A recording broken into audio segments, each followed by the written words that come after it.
Hello, I am Test Drive and welcome to part 30 of DiRT.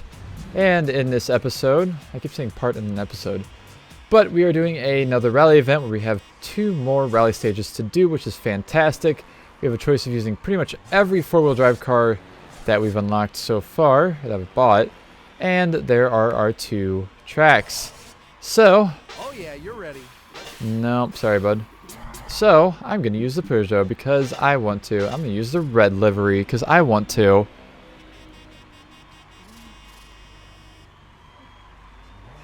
I've used everything else at least twice, so I figured I should use this thing at least twice.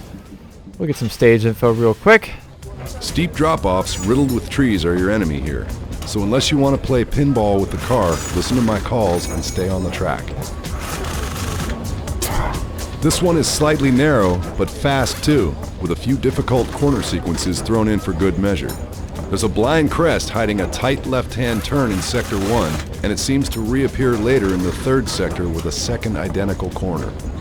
You could overshoot the second bridge, so watch your speed, and be careful with the tunnel at the end as the exit hides a blind left. Alrighty. Let's get it going. There were some weird sounds in my right ear there. I don't know what that was. Alright, it's 307 time. Let's go.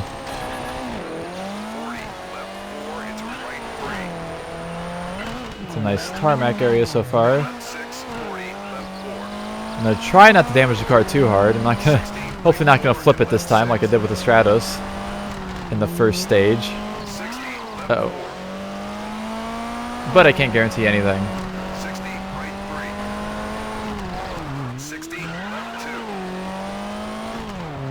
Oh. Alright. Good start. Just a little scratch. It's alright. Oh, jeez.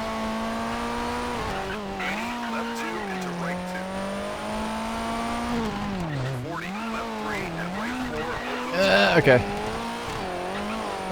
Press that time checkpoint thing. Just start calling us checkpoints. I think. I don't think that's their actual name, but it works good enough. It technically is a checkpoint no matter what. Speaking of checkpoints, and actually, let's say a couple of episodes ago, but that was like 20 episodes ago, whenever I first started recording for today, because I'm still recording.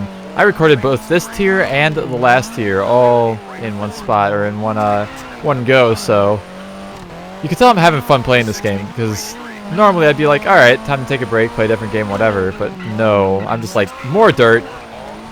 But I was talking about how I was getting some PC games ready and stuff, or doing some testing pretty much to see what I had and what I could do for Let's Plays.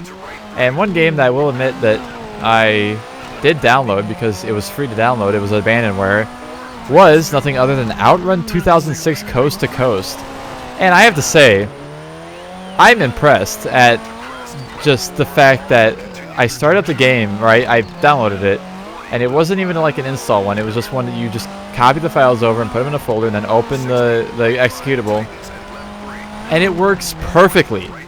And it actually looks really good too. I don't think that the HUD is in widescreen format. I think it's kind of 4:3 maybe. But other than that, like, it literally looks and runs as good as it's gonna look or run at all.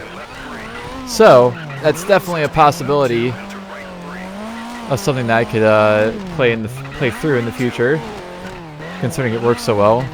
And on the other end of the spectrum, at least it still worked, but I tried to play V-Rally 3 for PC, and boy howdy, did that game not want to work at all. The frame rate gets all wonky, it doesn't have widescreen support.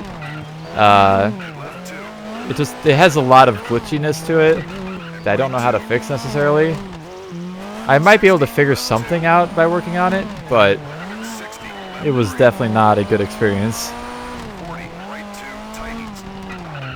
Getting old games, like 15-plus-year-old games to work, even like 10-plus-year-old games to work on newer computers, is sometimes a challenge. But obviously I showed in this game that I had to, well, I didn't show it, but I talked about how I had to I think, what did I have to do? I had to mess with a file somewhere or something to get this game to work, because it would just crash as soon as I entered a race at all, whenever I first installed it. But it's been working perfectly ever since, so.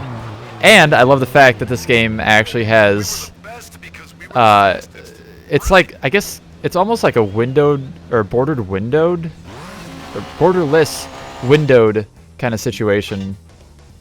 Alt-tabbing out of this game is super easy, which is great because I alt-tab to stop and start recording voice audio all the time. And it's been working perfectly, so I will happily take that. But I didn't crash the car too bad. I dinged a little wall, but I think we're pretty much in good spirits here to start the second stage. Oh, jeez. I'm just glad that we're finally getting some events with more than one actual like racer stage in it. I think there might be some rallycross events that have 2 different races in them. I can't remember off the top of my head. Honestly, it's been like 7 or 8 years since I've played through this game, so there's a lot that I don't remember at all. I also really enjoy this car, I'm not gonna lie. I don't know what it is about it, but I really like it.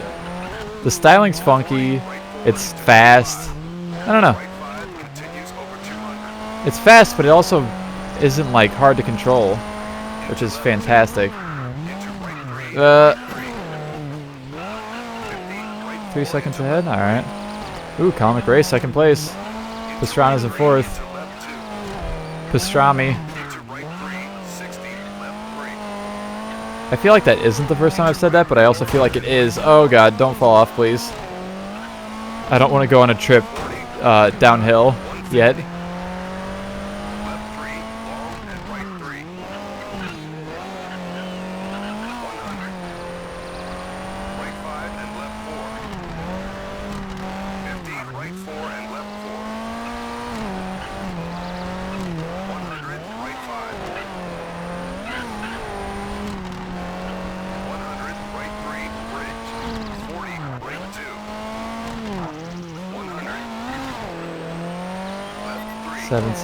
Seconds ahead. Oh, jeez. Stay on the road, please. That would be fantastic.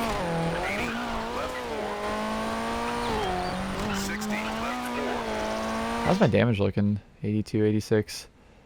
I think wheels and transmission just get damaged from existing and being used. It also probably means tires, including in wheels, because, like, it doesn't say anything about tires. And unlike Dirt 3 at least, in this game you can't pop your tires.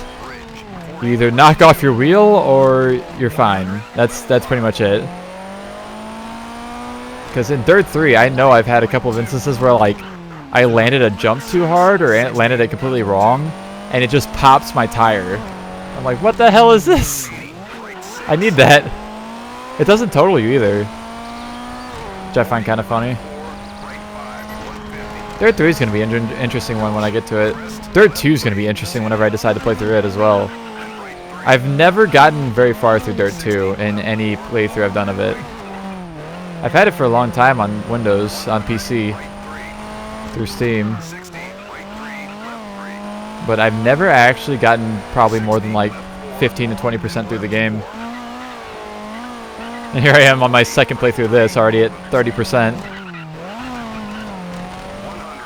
But hey, nostalgia is a hell of a drug. That's all I'm going to say about that.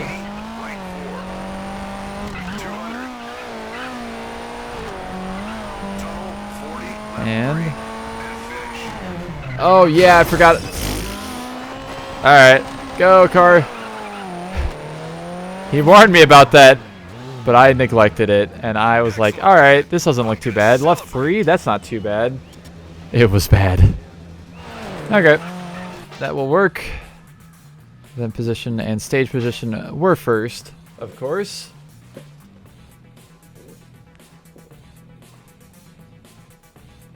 And see our total time here, which was 7:20:42. Whole ass 26 seconds better than McRae in second place and Pastrana in third after that. Not bad at all. Awesome, man. Who taught you And to there we drive go. like that? That is all of Tier 3 done. I forget how many tiers there are total. I think there's 7 or 8 maybe. I don't know. Or maybe 9. I don't know. Anyways, in next episode we'll be working on Tier 4, which will be fun. So, thank you all so much for watching, and I shall see you in the next episode. 60 left forward, long, tightens brake.